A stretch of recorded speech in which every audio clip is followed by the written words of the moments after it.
Very exciting moment for me. The Miyano BND T2 is officially alive.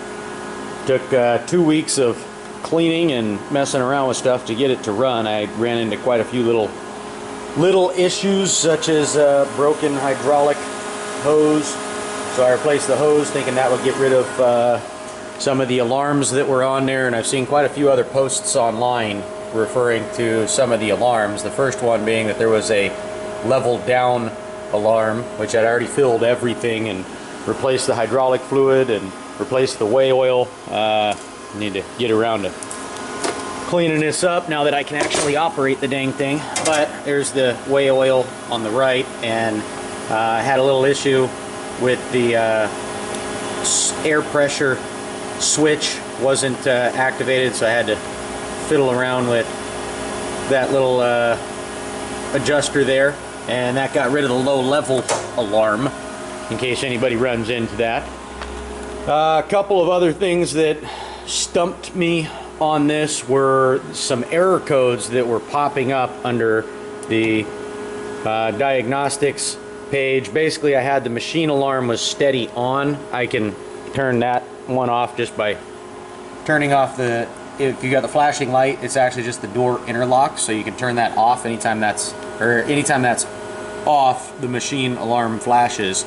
But I had a steady machine alarm and a hard time figuring out what it was, and what I ended up figuring out was that under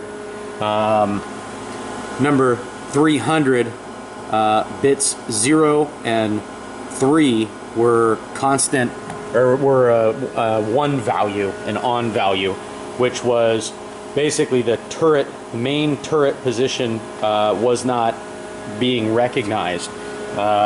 Symptom for that is down here, your tool does not show a value. So there's just, I believe it was a T there with absolutely nothing behind it.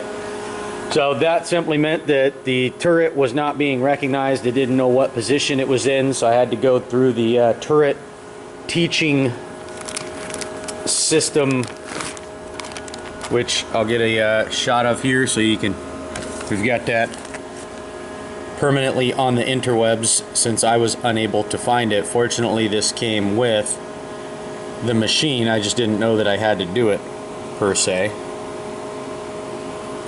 So there's the manual for it, or the process for teaching it. Once I taught it, I got everything zeroed out, and it was good to go. But every time I hit the main circuit breaker in the back, it would completely die and lose its position and go back to here. So my workaround for that was to install a little switch here that turns off the main spindle motor fan. So rather than shutting the machine all the way down, I can just hit, obviously my e-stop and then power off, and then I can hit that switch there and shut off the main motor, or the main spindle motor fan, so that there's nothing consuming power or making noise when it's off. The only other thing I really had to do was add a pressure regulator coming in and a quick off, so I can shut it off, on and off, because it does leak a little air when it's on, but not a big deal. So currently she's completely alive and able to process code. I would assume. I haven't gotten to that point quite yet, but I was finally able to interface with the RS-232. So you can see here I've got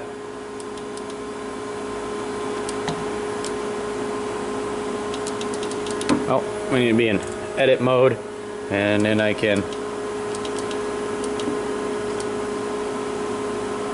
cursor down. You can see there's actually some code in here. This was just a test program that ran a couple of things.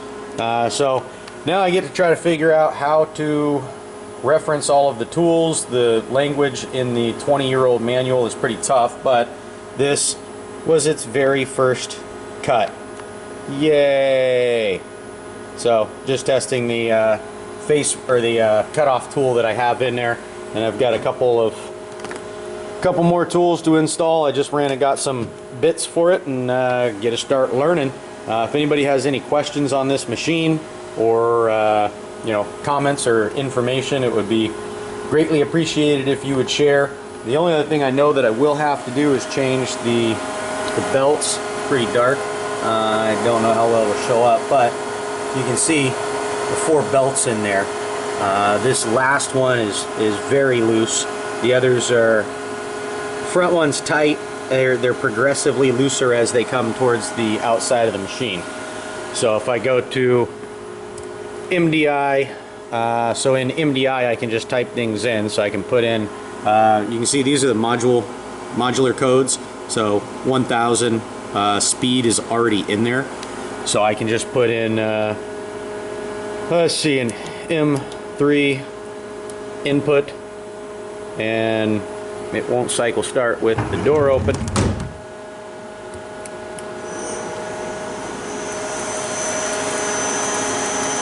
So you can see there, she's spinning. This is pretty cool. There's the brake for the C axis.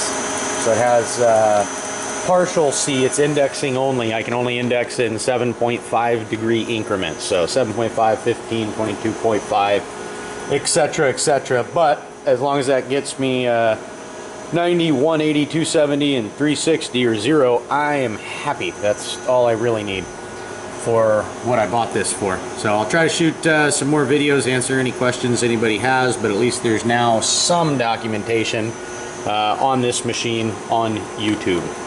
Thanks for watching. Have a wonderful day.